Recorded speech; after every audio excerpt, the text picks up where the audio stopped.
Hej alle sammen og velkommen tilbage til min kanal. For en dag siden skulle jeg køre min bil, og det kan den sgu ikke lige starte. Så jeg målte på batteriet og sådan noget. Der var kun 8 volt på, så jeg ved ikke lige, hvor det blev af. Så jeg valgte så at sende til ladning, men den gad bare ikke at tage strøm til sig, så den var faldet sammen. Så har jeg købt en ny batteri, så jeg vil lige vise, hvad man skal sætte ind på.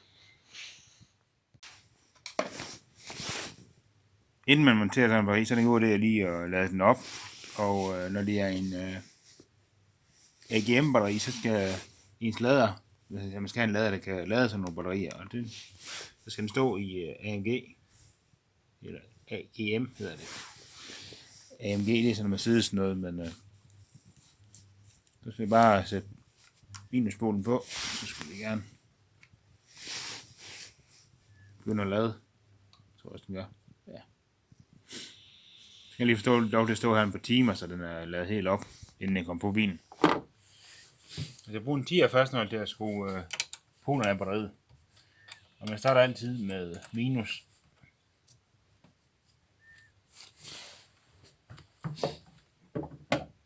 Lige anden side. Og så tager plussen bagefter.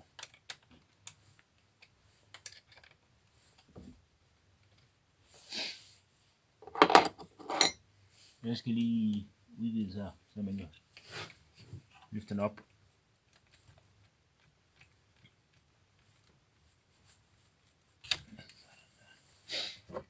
Så.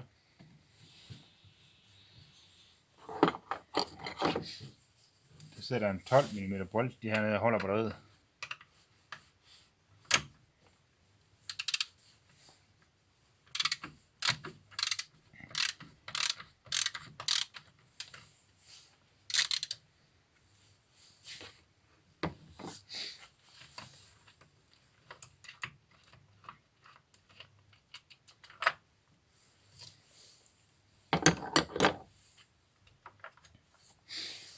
Det er sådan et beslag her.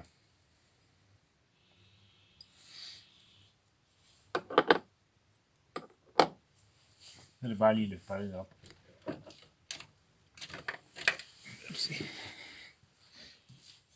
Her på trykslangen, der sidder der sådan en, en spændebånd, og inden kan man trykke den ind. Så ser den blive der, her skal man lige løsne den, så dreje den en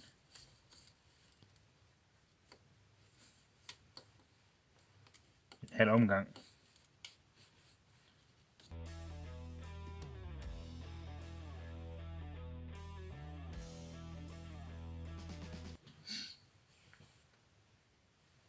Sådan til at bestemme, hvor den skal være hen.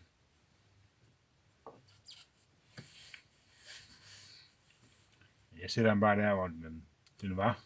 Fordi jeg tror godt, at den lige kan få plads til den.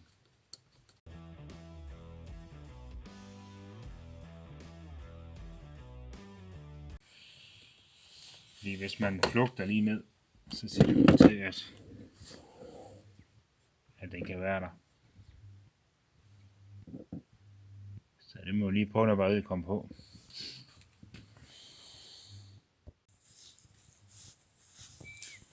Nå, men jeg troede selvfølgelig, at jeg havde optaget en video med, hvordan jeg satte den på, men jeg glemte at trykke play eller andet ting.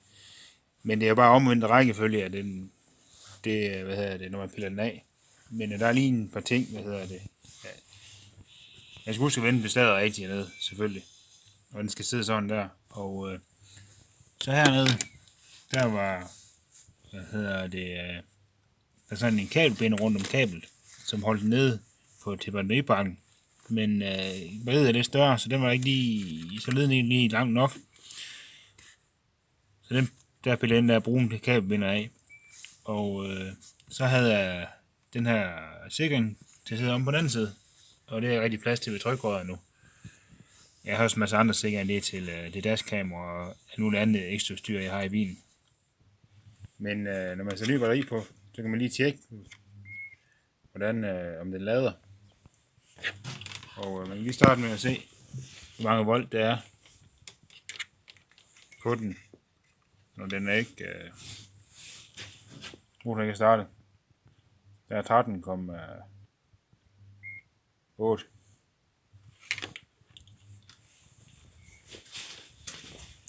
Vi går ind og starte bilen her.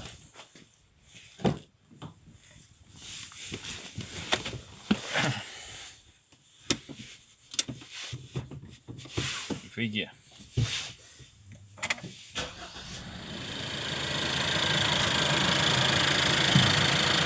Der er en motor på batteriet nu her, så